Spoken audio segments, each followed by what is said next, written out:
Grief is a feeling that someone feels after losing someone. ने कि किसी चले जाने की फीलिंग को grief बोलते हैं और ये इतना underrated emotion है that nobody talks about it openly. But reality ये है कि हर किसी ने grief की emotion से अपने लाइफ पे कभी ना कभी गुजरा है. Our ancestor played a very significant role in our lives, especially तब जब वो हमारे बीच नहीं होते हैं. उनके mature soul के experience हमारे लिए एक angel guide की तरह हो सकते हैं. क्या कभी आपके साथ ऐसा हुआ है कि आपके recent departed loved ones जो आपको भी छोड़ के चले गए हैं वो आपके सपनों में आए?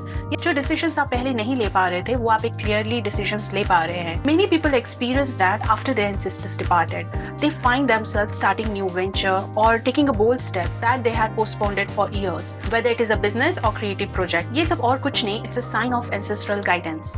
Your ancestors can become angel guide, support you with wisdom and encouragement even from beyond. लेकिन सबसे पहले हमें ये समझना होता है हम किस तरह से उनसे कनेक्ट करें. ये आपके साथ इसलिए होता है क्योंकि आपने उस सोल के ह्यूमन जर्नी में एक मीनिंगफुल कंट्रीब्यूशन किया है, चाहे आप उनके लिए एक केयरिंग माँ बनकर या प्रोटेक्टिव पापा बनकर या सपोर्टिव भाई बहन बनकर या अंडरस्टैंडिंग हस्बैंड वाइफ बनकर या फिर एक इंस्पायरिंग टीचर या स्ट्रिक्ट मेंटर बनकर जो उन्हें डिसिप्लिन सिखाए हो.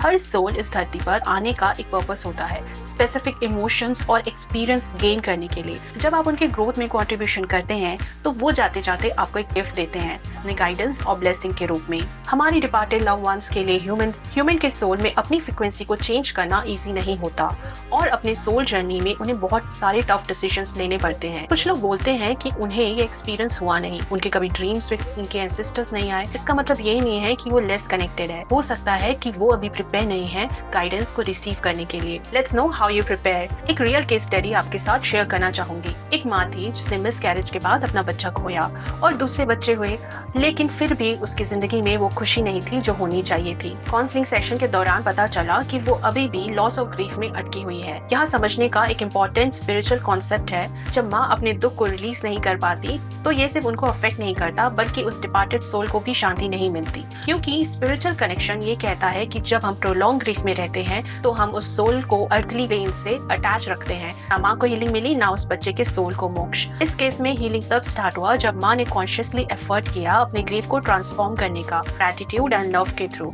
सिर्फ तब जाकर दोनों सोल को पीस मिली, माँ को भी और डिपार्टेड बेबी के सोल को भी.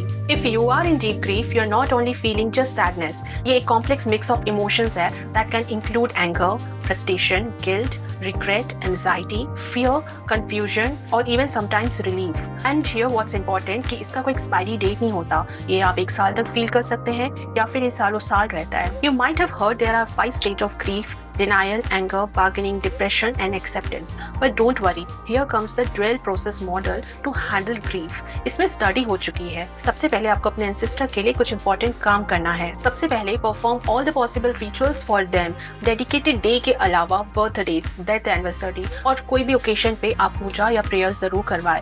ये आप departed loved ones के लिए बहुत बड़ा काम कर रहे हैं. Apart from that, you can offer food and water in front of the picture.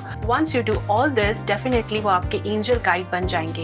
एक सोल को जब वो सोल जर्नी में होता है तो उन्हें भी अपनी फ्रीक्वेंसी चेंज करनी पड़ती है. एक ह्यूमन फ्रीक्वेंसी से सोल फ्रीक्वेंसी में, एक सोल फ्रीक्वेंसी से पीस फ्रीक्वेंसी में and then as I told you कुछ टफ डिसीजंस लेने पड़ते हैं. आपको ये ध्यान देना है कि they are dependent on you. Rituals के लिए, फूड के लिए, वाटर के लिए, यू आर द वन जो उनको डार्क से लाइट में ले आ सकते हैं, उनके डिसीजंस में हेल्प कर सकते हैं. They are looking at you, seeking help to remove from this physical world. So let's know how you prepare.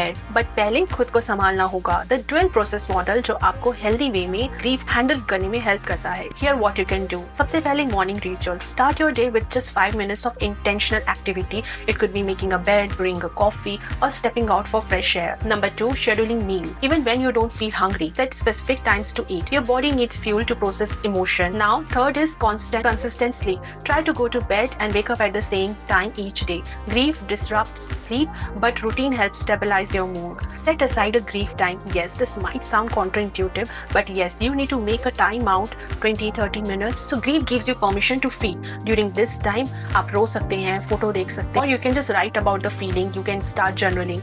So जब आप उन्हें याद करें, do the things they do. Remember in a good way. आप उनकी लाइफ जो इस धरती पे थी, आप उसे सेलिब्रेट करते हैं उनके बारे में याद करके, उनका कंट्रीब्यूशन जो इस धरती पे रहा या आपके लाइफ में रहा. इसके साथ साथ आपको उनसे बात करना है. So when you talk to them, just tell them that you are doing forward and thank them and you say good bye and आप फील करें कि they are smiling, they are happy and going into the clouds and बहुत ही वो happy place में है, angels के बीच में, अपने एंसेस्टर्स के बीच में है। ऐसे वर्ड यूज ना करें कि क्यों चले गए, एंड जो वर्ड्स या जो चीजें उनको होल्ड करती हैं वो सब ना करें। जब आप ऐसा करेंगे तो आप उन्हें शांति देंगे एंड आपका ऑरा क्लीन होगा और वो आपके एंजल गाइड बन जाएंगे।